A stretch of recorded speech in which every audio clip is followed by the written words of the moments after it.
Hola, ¿qué tal? Qué gusto volver a coincidir.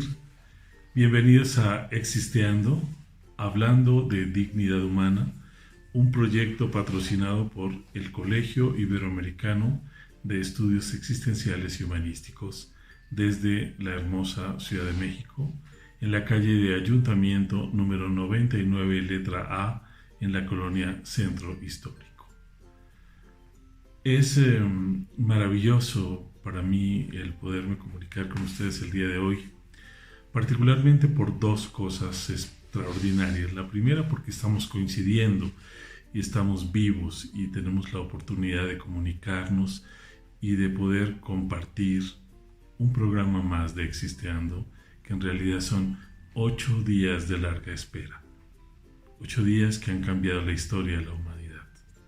¿Por qué? Por todo lo que está ocurriendo, no solo con el COVID, sino por todas las problemáticas locales, por todas las situaciones, por todos los momentos críticos en los que ustedes y yo nos estamos encontrando. Pero el segundo motivo, que me parece extraordinario, es que por lo menos en la Ciudad de México teníamos aproximadamente un número de contagios de 45,000 personas. Y en este momento ha ido descendiendo de manera importante en las últimas 3 semanas la tasa de casos nuevos y de contagios.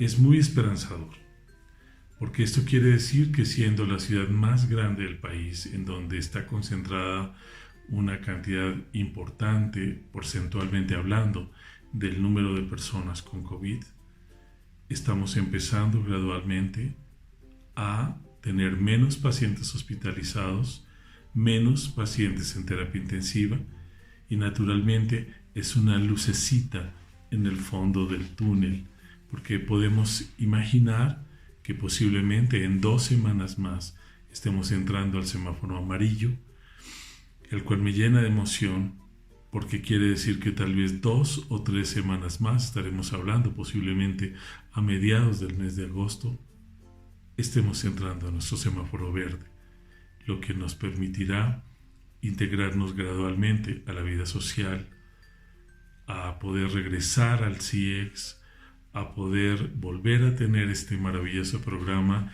en nuestros estudios, en compañía de otras personas que pueden venir y compartir y regalarnos su experiencia maravillosa y lo más importante, disminuir el número de personas que están hospitalizadas porque ayuda también a evitar que fallezcan por condiciones sujetas a esta epidemia. Por eso les decía en programas anteriores que es sumamente importante hablar de las epidemias, ya no de la pandemia. La pandemia fue el nombre que se le dio y se le da a estas epidemias cuando ocurren en todo el planeta. En cambio, hablar de la epidemia nos permite particularizar. ¿Y por qué nos permite particularizar? Porque evidentemente eso está ocurriendo aquí en el centro del país, en la Ciudad de México, pero hay otros estados, otras regiones del país que por el contrario está en ascenso porque empezó más tardíamente la epidemia en esas localidades. Y obviamente no da lo mismo saturar en la Ciudad de México oxígeno, que estamos tan altos, a saturar a nivel del mar. Son otros los componentes, las concentraciones, la cantidad de personas. Evidentemente, en todos estos casos siempre hay sus registros y hay 450 versiones, unos opinan a favor, otros en contra, pero finalmente yo de un tiempo acá me he apegado a los datos oficiales porque finalmente es a partir de estos que se toman las decisiones de confinamiento o de reincorporación y de apertura y lo más importante, poder volver a recibir a nuestros estudiantes en el CIEX, tomando en cuenta todas las medidas sanitarias, la higiene en los zapatos, los cubrebocas, el uso de gel alcohol y lavado de manos y poder estar en nuestros espacios pues con menor proximidad que como lo hacemos habitualmente, pero es muy esperanzador. Y sobre todo porque definitivamente este proceso no se termina a fin de este año. Posiblemente conviviremos 1 o 2 años más o vendrá por temporadas, pero estaremos preparados. Habrán nuevos tratamientos, nuevos lineamientos y posiblemente una vacuna.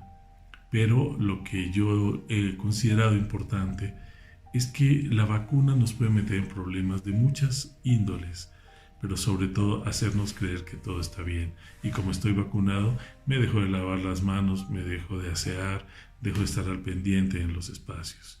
Y esto realmente es lo que vino a dejar esta epidemia. Una manera distinta de relacionarnos con nosotros mismos, una manera diferente de ver a los demás. Hemos pagado precios muy altos en el confinamiento, la desaceleración económica en todo el planeta, la necesidad de utilizar muchísimos recursos que estaban destinados dentro del presupuesto a otros procesos, a otras secretarías de Estado, en vivienda, en agricultura, en cultura, en minería, en muchas cosas así. Todo ese dinero, toda esa inversión se ha tenido que ir al campo de la salud. Y nosotros podemos decir, bueno, es que la salud es lo más importante y gracias a que estemos vivos se puede hacer todo lo demás, si no, no tiene caso. Pero también les quiero decir esto, si yo me concientizo y hago las cosas bien, por un día que nosotros no estemos dentro de una unidad de terapia intensiva, estamos ahorrando muchísimo dinero. Un solo ventilador cuesta una fortuna. El uso del mismo también. Y el estar dentro de la unidad es muy caro. Y entonces, ok, estamos salvando las vidas, pero ¿y de qué manera vamos a restablecer y activar la economía, reactivar los ingresos, equilibrar nuestras vidas personales? Va a haber que trabajar el doble de lo que ya lo hemos hecho, pero no en cuanto a la cantidad de horas, en cuanto a ocuparnos más, sino a tener una noción muy clara de que a partir de ahora cada día es muy valioso, que necesitamos tener espacios limpios, espacios ordenados. Creo que a la mayoría de los que nos hemos podido quedar en casa nos ha resultado incluso benéfico este espacio, este tiempo, porque nos deshicimos de muchas cosas, de mucha papelería, de ropa que ya no usamos, abrimos el closet, limpiamos cosas, sacamos una cantidad de enseres que hemos acumulado al paso de los años y que siempre dijimos un día o en las vacaciones o cuando haya tiempo lo voy a poner en orden. Y pues la verdad es que no ha sido así, no ha ocurrido así. Y esto obviamente nos ha llevado a tener un autoencuentro muy importante. Para muchas personas, estos 3 meses largos, pues de todos modos siguieron saliendo a trabajar, de todos modos siguieron haciendo la vida afuera, porque eran actividades urgentes, necesarias, fundamentales, que no se podían dejar de lado. Y desde esa perspectiva, naturalmente, nosotros estamos inmersos en estas realidades sociales. Pero gran parte también de la mitigación, gran parte de haber alentado las curvas de contagio, con lo que tratamos obviamente de evitar el colapso en las unidades, en los hospitales y en los centros de salud, se ha debido a que una muy buena parte de la población, sobre todo aquí en la Ciudad de México, con todo lo que eso ha implicado, decidimos quedarnos en casa. Y de ahora en adelante, por lo menos por un buen tiempo, tal vez 6 meses más, tendremos que salir exclusivamente a lo que queremos hacer. Es más, si es el cine es porque tenemos planeado ir al cine. Llegamos al lugar, compramos el boleto, entramos a ver la función, salimos y regresamos a casa. Antes decíamos si no, y después nos íbamos a caminar y nos íbamos a tomar un café, íbamos a una cena y regresábamos, y estamos habituados a estar mucho tiempo fuera de casa. Por un tiempo esto no va a ser posible para evitar seguir propagando el virus. Y eso es parte de nuestra responsabilidad social, es parte de nuestro proyecto como seres humanos, es parte también de nuestro compromiso. Por eso el Colegio Iberoamericano tiene a lo largo del año una serie de eventos y una serie de premisas como la atención a las personas. Vamos a abrir prontamente, retornando nuestros servicios de consulta a muy bajo costo, porque ahorita las personas la van a necesitar más que nunca, por aspectos de fractura económica, de ruptura con pareja, de ruptura con los hijos. Haber estado tanto tiempo juntos nos mostró lo muy poco que nos toleramos, lo poco que nos respetamos. Nuestras capacidades para acompañarnos se diluyeron, porque ya en muchos hogares la casa era un espacio para ir a dormir más o menos seguros. Cada quien desayunaba a su ritmo, cada quien comía a sus horas y cada uno tenía tal cantidad de actividades que a veces padres e hijos no coincidían durante días. Ahora hemos tenido esa oportunidad de reivindicar nuestra compañía, nuestra presencia, nuestras relaciones. ¿Y entonces qué pasa? Nos dimos cuenta que éramos extraños conviviendo en el mismo sitio. Hace mucho tiempo que no nos veíamos al rostro y ahora que utilizamos el cubrebocas descubrimos que el otro tiene ojos bonitos o una mirada triste o que sus ojos ya no brillan como antes. Y entonces empezamos a resignificar nuestros rostros de una manera distinta. Por eso, el día de hoy, nuestro programa va a girar en torno a un tema muy doloroso, muy confrontativo, pero necesario. El temor de ser olvidados. Este tema surge con el diálogo que tuve con una amiga maravillosa y alumna del programa de doctorado, Alejandra, quien es enfermera y trabaja en un hospital COVID en el Estado de México. Y ella nos compartió cómo las personas que murieron en la primera oleada, en las primeras semanas, en los primeros meses, se murieron muy tristes, aun cuando algunas estuvieran inducidas en un coma. Porque un poco la idea es que afuera nadie me estaba esperando. No permitían que entrara ningún familiar, no permitían ningún tipo de acercamiento, y con mucho terror y con mucha angustia. Y por eso incluso hoy hay muchas personas que se esperan y llegan tardíamente a las atenciones, porque seguimos con la fantasía de que una vez que entro al hospital y me ingresan, ya no voy a salir. Y para muchos, de haber dejado a su familiar en la unidad de urgencias, lo siguiente fue que le entregaran una caja de cenizas o el cadáver.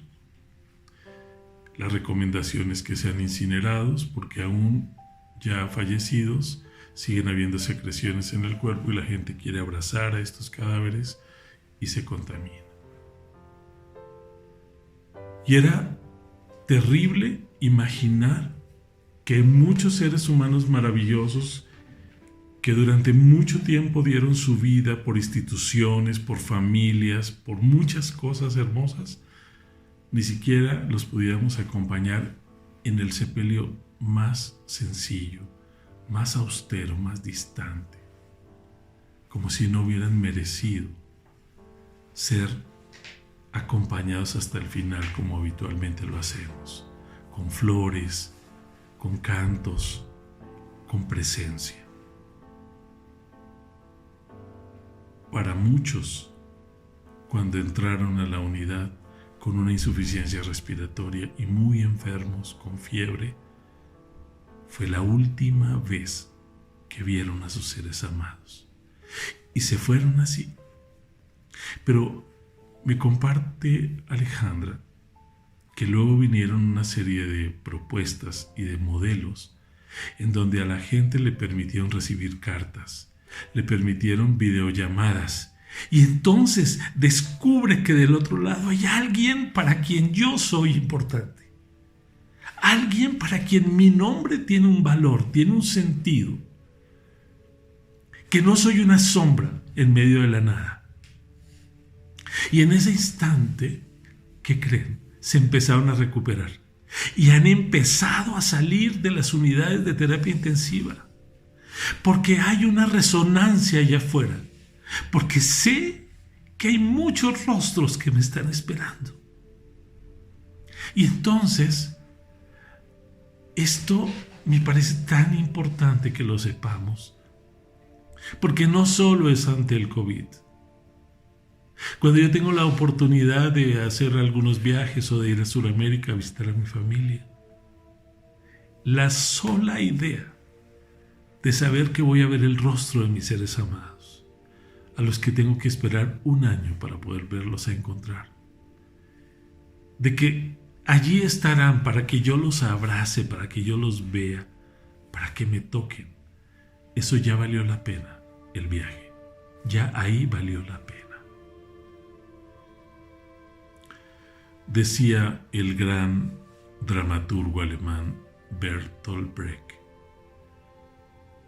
yo moriré el día que muera el último de los que me recordaba. Y mientras yo tenga memoria de los seres que amo, porque siempre los voy a amar, serán eternos. Porque cada vez que los traigo conmigo, cada vez que recuerdo una anécdota, cada vez que hay algo que me habla de ellos, están vivos.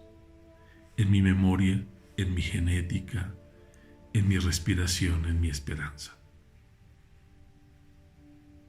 El niño, cuando empieza a descubrir que no todos los que lo alzan y lo observan son cercanos a él o familiares, llora y busca rápidamente entre todos aquella persona que le da la seguridad y le da la confianza, estira los brazos y es suya.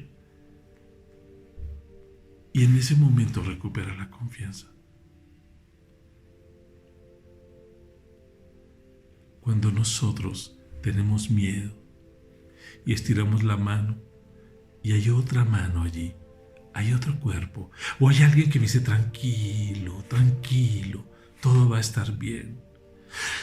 Mi espíritu se relaja, mi ser se relaja.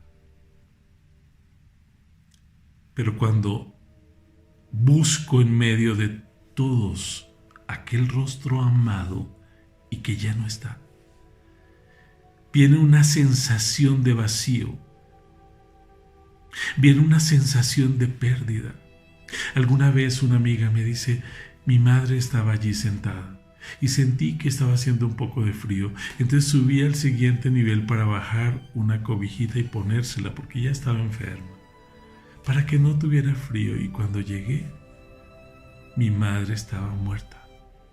Y me dio mucha rabia porque me habían dejado a cambio de mi madre un cuerpo que ya no tenía ninguna vitalidad. Aún estaba tibia. Pero me dejaron ese como cascarón que es el otro, sin su espíritu y sin su mirada y sin su amor. Desde la psicología evolutiva, cuando el niño es llevado al jardín de niños, a la escuela, y los papás se tardan, no que lo abandonen, se tardan, y él ve cómo sus demás compañeros empiezan a ir, y él empieza a entrar en una angustia tremenda, que muchas veces cuando ve a los papás llora y los abraza, y uno, ay ya, solo fueron 15 minutos. ¿Saben lo que significa para un niño esperar 15 minutos a que alguien venga y con su caricia y con su presencia y con su amor le diga, yo estoy aquí, soy una certeza para ti? Por eso aparece de una manera descomunal la herida de abandono, el vacío, el síndrome del abandono. Y cuando esto no se repara a tiempo, Cuando no hay las suficientes caricias, los suficientes besos, la suficiente presencia, crecemos con ese síntoma de abandono, con ese vacío. Y buscamos parejas y parejas y parejas y no pasa. Y tenemos muchas experiencias y consumimos muchas cosas y compramos muchos artículos y me cambio el pelo de un color y del otro y me lo recorto y me maquillo y voy, vengo, consumo, consumo, consumo. A ver si en una de esas lleno este vacío. De allí que conforme nosotros vamos envejeciendo vamos a necesitar menos. A veces, cuando una persona tiene 70, 75, 80 años, uno dice, ¿qué le puedo regalar a mi mamá? ¿Qué le puedo regalar a mi papá? Pues unos zapatos tiene los que necesita y además ya no le importa si combinan o no. No, tal vez un vestido, un traje sastre, algo muy elegante. Ya no le importa. Sí, se arregla, se pone bonita, se pone atractivo, pero ya uno lo ve y no le importa si va muy bien vestido o no. Lo importante es que está ahí, la esencia de la persona. Y entonces, conforme el tiempo pasa, lo único que quiero es que no me olvides. Cuando yo migré a la Ciudad de México, lo único que yo pedía era que llegara una carta de mis papás. No hace mucho entendí que esa era la única manera de saber que yo no estaba siendo olvidado.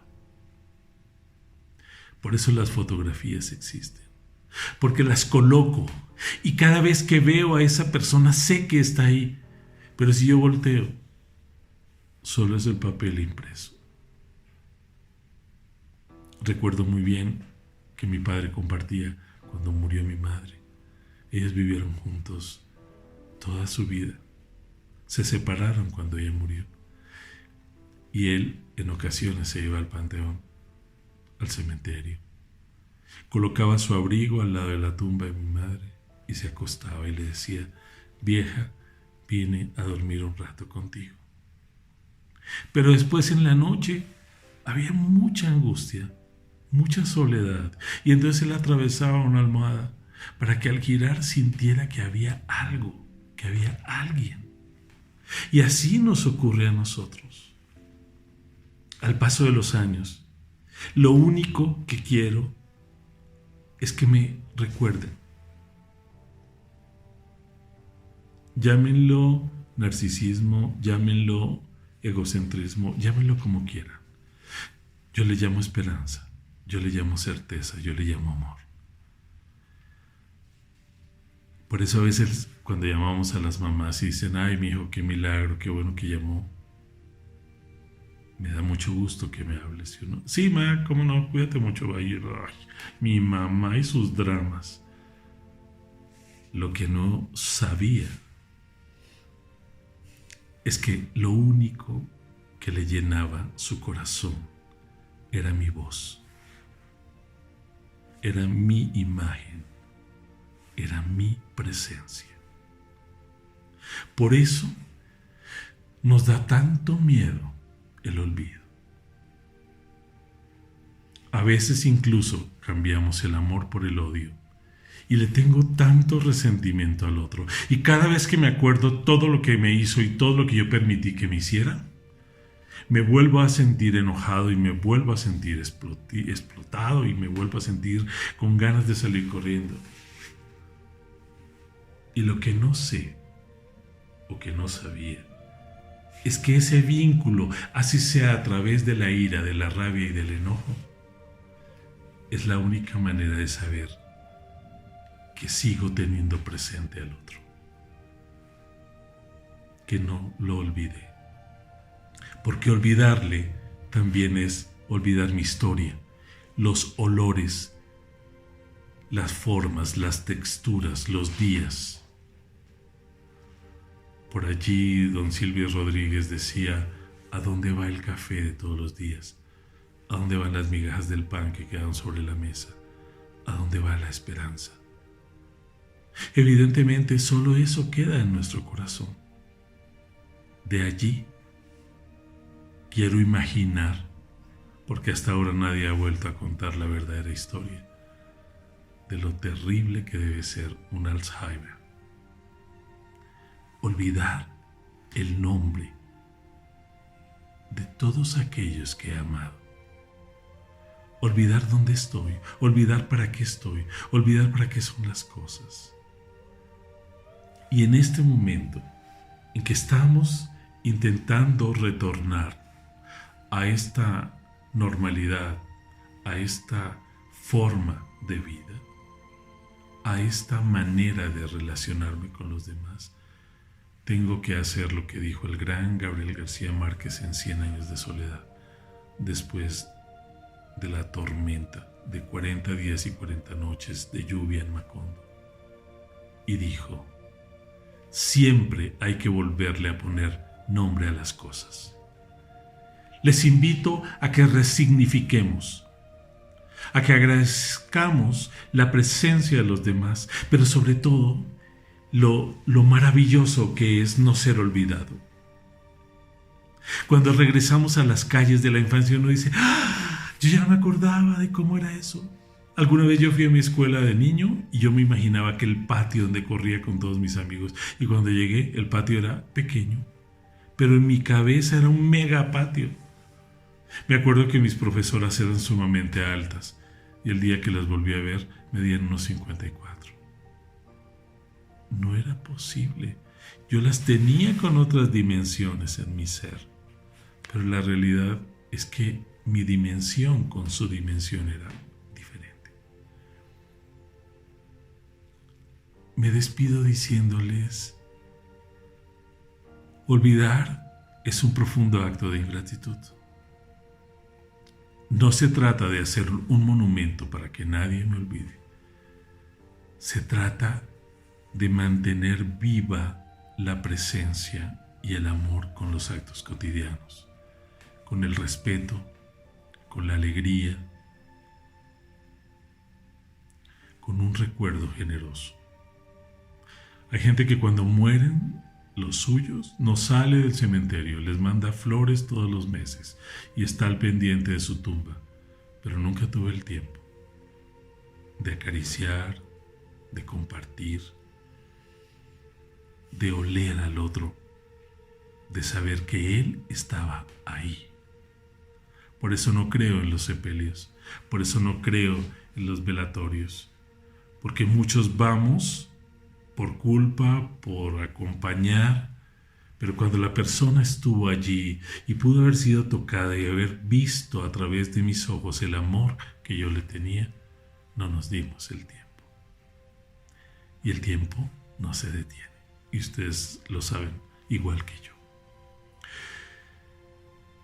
Deseo que entonces el amor nos haga eternos en el corazón de los otros y que aprendamos a valorar la maravillosa experiencia de tener un rostro propio y saber que moramos en el corazón de los otros y en su memoria. No olvides que tú eres el primero y el más importante de tus recursos. Y no hagas una prioridad de aquel para quien tú solo eres una opción. Yo tengo que saber valorar la presencia y marcar un límite cuando la violencia del otro me daña. Recuerda que nada ni nadie es lo suficientemente importante como para perder tu paz interior. El olvido es polvo, el polvo cubre y nos resta brillo. No lo permitas, no lo permitamos. Nos vemos la próxima semana con todo mi corazón, con toda mi alegría. Espero que ustedes y yo, cada vez que nos encontremos, nos recordemos y nos amemos porque la presencia es vida, porque la presencia es trascendencia, porque la presencia es esencia. Cuídense muchísimo. Cada vez estamos más cerca y seguramente que nos volveremos a abrazar. Hasta la próxima semana. Feliz y hermoso miércoles.